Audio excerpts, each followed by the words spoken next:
For decades, pickup trucks weren't just vehicles. They were symbols. Symbols of power, hard work, and independence. But today, that image is starting to crack.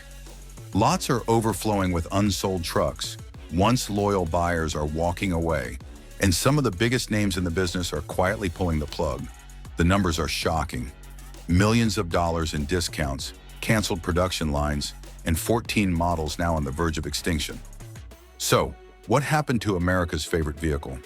How did the unstoppable pickup truck market crash so fast? To find out, we need to rewind to the moment when the boom turned into a bust. The boom that broke the market. During the pandemic, trucks were the crown jewel of every dealership. Supply was tight, demand was sky high, and people were paying $10,000 or more above sticker price just to get one. Manufacturers got greedy. They slashed cheaper trims, loaded everything with luxury features, and doubled down on profits. For a while it worked. Trucks became status symbols. But that bubble couldn't last. Once interest rates spiked and inflation hit, people stopped buying. Those $80,000 dream trucks suddenly looked ridiculous when your mortgage went up and gas cost a fortune. Automakers didn't slow down production. They flooded the market. And now the hangover has arrived. Ford, Chevy, Ram, Toyota, Nissan, all feeling the sting. And for some of them, the damage might be permanent. Ford's warning sign, the F-150 and Ranger collapse. Let's start with the king of trucks, the Ford F-150. For 40 years, it's been the best-selling vehicle in America. But lately, even Ford can't escape the slowdown. Dealers are sitting on months of unsold inventory. Used models are piling up, and buyers are realizing that $70,000 for a pickup doesn't make much sense anymore. The new Ranger? It was supposed to bring in younger buyers. Instead, it's collecting dust on dealer lots. The redesign didn't connect, and the price pushed it out of reach for its core audience. Even the electric Lightning, once hyped as the future, has seen production cuts as demand fizzled. If Ford is struggling, that's not a bad day at the office. That's an alarm bell for the entire industry. Ram's fall from glory. For years, Ram was the underdog that nearly took Ford's crown. The Ram 1500's luxurious interior and smooth ride made it a hit with both workers and families. But today, sales have dropped off a cliff. Ram's classic models, once affordable, are now sitting unsold. The company shifted too far upscale, forgetting the blue-collar buyers that built the brand. And with Stellantis focusing on flashy trims and global EV plans, the American truck division is starting to look neglected.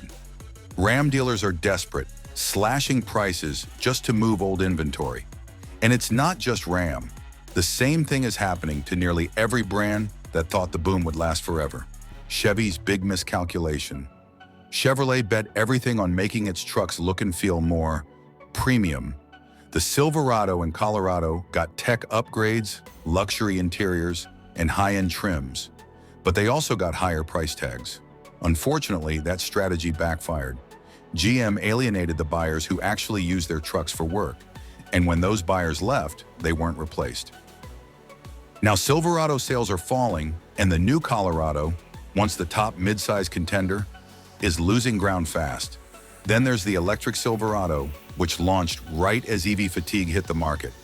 People just aren't ready to pay extra for something unproven, especially when range anxiety is real. GM built for the future, but the future showed up broke. The import collapse. Toyota and Nissan. Even the Japanese giants can't dodge the fallout. Toyota spent years redesigning the Tundra, giving it twin-turbo power and a hybrid option. It looked promising, until reliability issues started popping up online. Engine problems, turbo failures, and quality concerns scared off loyal fans. The Tacoma, meanwhile, remains popular, but not unstoppable. New hybrids and higher prices have slowed its dominance. And Nissan? The Titan is basically gone. Sales tanked so hard that the company decided to exit entirely. Most lots have stopped ordering new ones. The truth is, buyers just aren't interested anymore. And that's a problem no marketing campaign can fix. Why buyers are walking away for years, owning a truck was the American dream. But now that dream costs more than ever. The average new truck price is over $65,000. Financing one with today's interest rates? That's like taking on a second mortgage. Gas prices, maintenance, insurance, everything adds up. People are realizing that unless you need a truck, it's not worth it. And as more trucks become loaded with complicated tech, turbos, hybrid systems, and software that constantly updates, they've lost their old-school charm. Buyers want simplicity again, something affordable, reliable, and easy to maintain. And that's the exact opposite of what automakers have been selling. Panic mode, what the industry is doing now.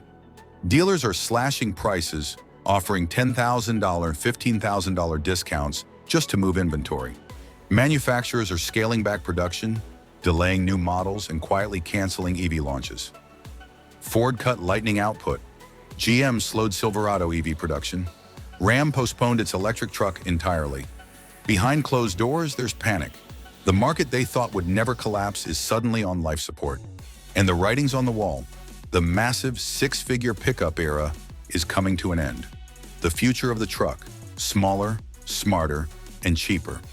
But here's the twist. Trucks aren't dying. They're evolving. Ford's Maverick and Hyundai's Santa Cruz proved that smaller, cheaper pickups can still be a hit. They're simple, efficient, and exactly what buyers want right now. Expect more compact models and hybrid options to dominate the next few years. Automakers have realized that people want practicality, not just power. The era of oversized, overpriced trucks is ending. What's coming next might just bring pickups back to their roots. The end of an era. 14 pickup models are disappearing, and it's more than just a sales slump. It's the end of a cultural chapter. For decades, these trucks symbolized freedom, toughness, and success. But in 2025, they represent something else: excess. Buyers are voting with their wallets, and automakers are finally being forced to listen. The American truck isn't dead. It's being reborn. Smaller, simpler, and maybe for the first time in years, built for the people who actually drive them. Because when the dust settles, the trucks that survive won't be the biggest, they'll be the smartest.